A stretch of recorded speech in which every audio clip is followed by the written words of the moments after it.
I love Madrid. My dad calls me the Spaniard. When I take my siestas, he's like, oh, the Spaniard's sleeping again. Go wake her up. Stacey Toops is from Cincinnati, but she spent the past 7 years living in the capital of Spain. She's en route to work at a nearby nursing home. Today is a day that we get to release people from quarantine. She'll spend her afternoon, evening and some of her night treating elderly patients with COVID-19. With 14,000 dead, ice rinks used as morgues and exhibition centres transformed into field hospitals, coronavirus has hit Madrid harder than most. 1 in 3 residents at Stacey's care home has succumbed to the disease since her first shocking day on the job. They were laying in these beds.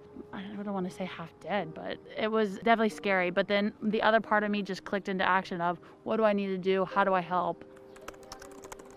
Stacey works as hard as any doctor, but she's actually a volunteer and still studies every morning. The lone American in a med school class of 270 Spaniards. Perfecto. Un beso, guapa. Ahead of the lockdown here last month, her parents begged her back to Ohio.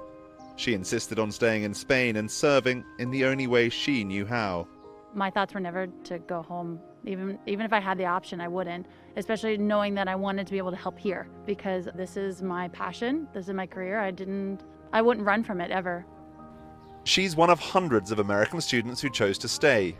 Rose Chansey was just weeks away from completing college here and decided Spain was a safer place to ride out the pandemic. At the time when we had to make the choice whether to stay or leave, I didn't want to be in an airport around lots of other people because I know that can contribute to the problem of the virus spreading. Her mother Rachel, a pharmacist back in Kentucky, supported her decision. I really thought Spain was handling it better than the United States. We've gotten better about it, but at that point in time, I thought she would be better there.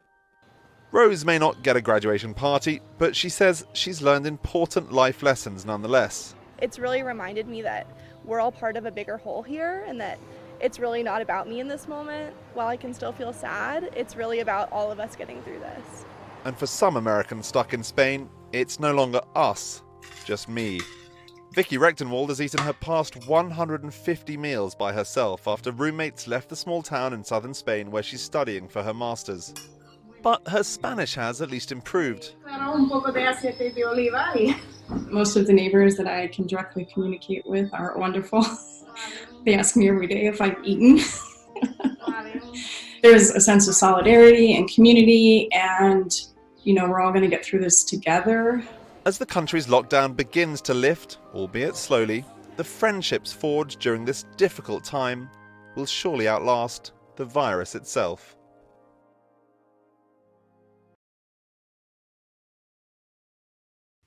Hey NBC News viewers, thanks for checking out our YouTube channel. Subscribe by clicking on that button down here and click on any of the videos over here to watch the latest interviews, show highlights, and digital exclusives. Thanks for watching.